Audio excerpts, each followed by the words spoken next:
आशीष, तो वो भी थोड़ा सा आपको आज सॉफ्ट नजर आ रहा है। डाउ जोन्स फ्यूचर्स लगभग 32 अंक नीचे, करीब 34,112 पे।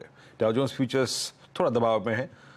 आपका गिफ्ट निफ्टी थोड़ा दबाव में है, 19 अंक नीचे खुलने की तैयारी करता है। मेरे ख्याल से शायद ये और ज़्यादा नीचे खुलेगा।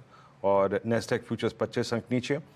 और ताइवान का इंडेक्स आज लगभग 3/4% नीचे, निक्केई करीब 1/4% नीचे ट्रेड करता हुआ। हैंगसेंग बिल्कुल फ्लैट ट्रेड कर रहा है। शंघाई लगभग 1/3% नीचे। तो रेस्ट ऑफ एशिया में थोड़ा सा अगर आप देखें पेन है, कॉस्ट भी बिल्कुल फ्लैट है। हैंगसेंग लगभग 0.5% नीचे ट्रेड करता हुआ।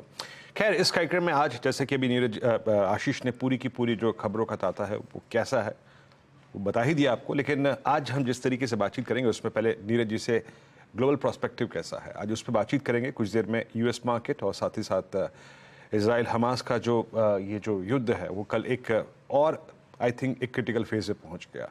आज अमेरिकी राष्ट्रपति का दौरा, उसके बाद निफ्टी बैंक में बातचीत करेंगे और उसके बाद पूरा का पूरा पैनल जो है वो आपके स्क्रीन पे होगा, जिसमें आज हम टेक्निकल और फंडामेंटल प्रोस्पेक्टिव से बातचीत करेंगे।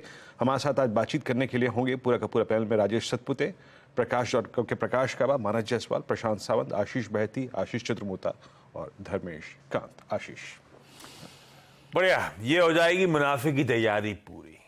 पैनल मदद कर देगा पूरी डिटेल में। आज की स्ट्रैटेजी में जाऊं उससे पहले आज के सबसे इंपॉर्टेंट क्यूज पे चला जाए। इन्होंने मेंशन करा ग्लोब में आज कंसोलिडेशन टाइप फील आ रहा है, चाहे यूएस हो, एशिया हो या फिर हमारा खुद का गिफ्ट निफ्टी के संकेत गांधीनगर से जो आ रहे हैं। पर इस कंसोलिडेशन और आज सुबह के आप फ्यूचर्स कुछ वीकनेस की तरफ बढ़े चले जा रहे हैं। 1/4 1/3% दबाव में। तब अब की पहली प्लेट स्क्रीन पर आ जाएगी, वो दिखाएगा मूड कैसा है, आपको कहां छोड़ा था और कहां खड़े हैं, और उस प्लेट को फ्लिप करिएगा तो फिर जो इंपॉर्टेंट दो संकेतों पे बातचीत करनी है वो क्लियर हो जाएगा। ये तो जो इक्विटीज की चाल थी ये आ गया। बॉन्ड यील्ड्स यूएस में इंच अप कर रहे हैं। क्या मतलब, क्यों ऐसा हो रहा है? और दूसरा समीकरण कच्चा तेल बिगाड़ रहा है। सुबह 91.5 वाला, अब फ्रेश अपडेट प्रोड्यूसर साहब की तरफ से आ गया 92, तो $2 के आसपास का जब। क्या हो रहा है भाई साहब ग्लोब में? पहले तो यूएस में क्या हो गया, ऐसा क्या तड़का आ गया कि बॉन्ड यील्ड्स बढ़ने लगी, क्या डाइजेस्ट हो रहा है? और फिर उसके बाद आते हैं इजराइल पे। देखिए, यूएस में कल एक नंबर आया रिटेल सेल्स का। रिटेल सेल्स का नंबर इसलिए महत्वपूर्ण होता है कि इससे पता लगता है कि स्पेंडिंग किसका पैटर्न क्या चल रहा है।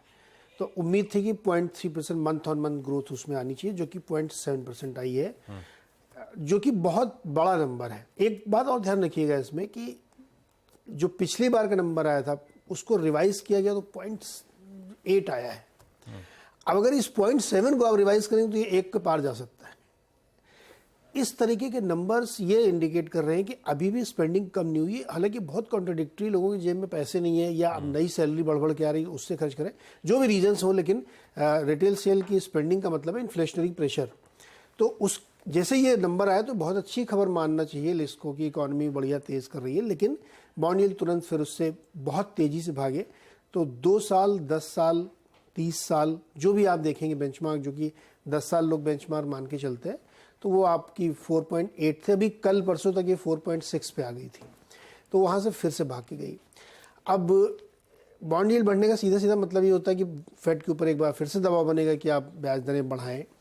तो इस वजह से मार्केट कल दिन में एक अच्छे पैटर्न पे चल रहा था, लेकिन वो फिर नीचे गिरा तेजी से, फिर हल्का सा ऊपर आके ब्रेक इवन लेवल पे रुक गया। मतलब इंटरडे का ब्रेक इवन कह सकते हैं। बहुत बड़ा नुकसान नहीं हुआ, लेकिन फ्लैट टू नेगेटिव बंद हुए।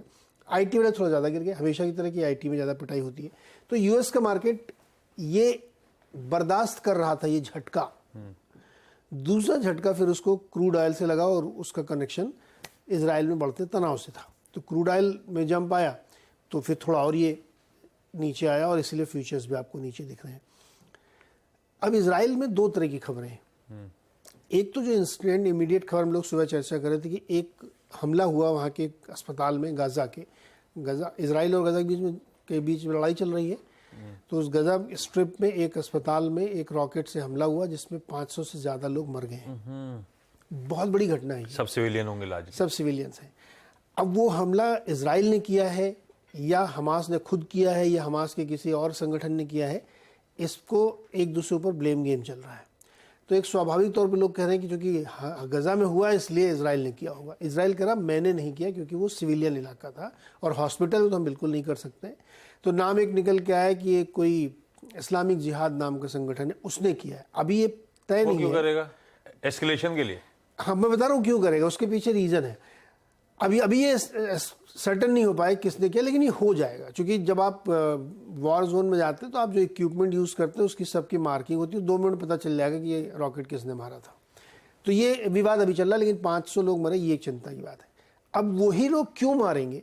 देखिए, बाइडन की विजिट है आज इजराइल में, और वो इजराइल में इसलिए आ रहे हैं कि वहाँ पे वो ये बताने के लिए कि इसको एस्केलेट मत करो, कम करो युद्ध को, गजा में जो हो रहा है वो हो गया तो बहुत हो गया। लेकिन उनके आने से पहले कल, मतलब हम लोग इस बात को कैसे एक्सप्लेन करें कि उनकी विजिट से पहले इतना बड़ा हमला, ये दिखाता है कि जो अरब वर्ल्ड है या हमास वाले जो लोग हैं वो चुनौती दे रहे हैं उनको कि अगर ये हमला ऐसे जारी रहा तो हम मरें। क्योंकि ईरान के जो टॉप लीडर्स हैं उन्होंने ये कहा है कि पूरी दुनिया के इस्लामिक लोगों को एक होकर इजराइल के ऊपर हमला करना चाहिए। अब इस तरह के हमले इस बात को दिखाते हैं कि आप एस्केलेशन करना चाहते हैं, बढ़ाना चाहते हैं। उधर हिजबुल्लाह की तरफ हमले चल रहे हैं बॉर्डर पे, हिजबुल्लाह और इजराइल के बीच, मतलब एक साउथ में फ्रंट खुला हुआ है, एक नॉर्थ में फ्रंट, दोनों, मतलब इजराइल ऐसे एक पट्टा टाइप का है इजराइल, एक इस कोने में लड़ाई चल रही है, एक उस कोने में लड़ाई चल रही है। तो अब आप 2 साइड से आपके वॉर चल रहा है, 2 वॉरशिप आगे खड़े हो गए हैं यूएस के, फाइटर प्लेन्स आ गए हैं। और आपको याद होगा कल हमने एक जिक्र किया था, 2000 सैनिक यूएस ने भेजे हैं। मैं इसको एक अंडरलाइन करके कह रहा हूँ, वो इन्फेंट्री नहीं है। इन्फेंट्री मतलब वो युद्धक वाले लड़के नहीं है, लड़ाके, वो इमरजेंसी के लिए आए थे कि कोई ज़रूरत पड़े, रेस्क्यू की ज़रूरत पड़े, उसलिए वो 2000 दिए गए थे। अब दूसरी खबर आ रही है कि फिर से वहाँ के डिफेंस मिनिस्टर अमेरिका के, उन्होंने 2000 और सैनिकों को तैयार रहने के लिए कहा है किसी भी इवेंचुअलिटी के लिए। तो ये जो एडिशनल 2000 तैयार हो रहे हैं, ये अभी वहाँ से आए नहीं, लेकिन ये ऑन अलर्ट पर रहेंगे। तो कुल मिला के जो ये तस्वीर बन रही है खाड़ी की, ये बहुत अच्छी नहीं है। कल तक लग रहा था कि सब कुछ कंट्रोल हो रहा है, आज इस हमले के बाद ऐसा लग रहा है कि एस्केलेट हो रही चीज़ें। यूएस कैसे रिएक्ट करेगा अभी पता नहीं, जॉर्डन कैसे रिएक्ट करेगा पता नहीं, लेकिन ईरान, कतर और आपका लेबनान, इन सब के रिएक्शन साफ दिख रहे हैं कि लोग कैसे रिएक्ट कर रहे हैं। तो इस पर थोड़ी नज़र रखनी चाहिए, और क्रूड ऑयल इसीलिए एस्केलेट होता हुआ दिख रहा है, तो थोड़ी चिंता की बात है। भाई साहब, ये सब दिक्कतें आ गई हैं। यूएस में अच्छी खबर की स्पेंडिंग सुधरी तो बॉन्ड यील्ड इंचअप कर गई, उसके चलते टेंशन में बॉन्ड यील्ड इंचअप कर गई तो समीकरण वैसे ही बिगड़ गए थे उभरते बाजारों के लिए।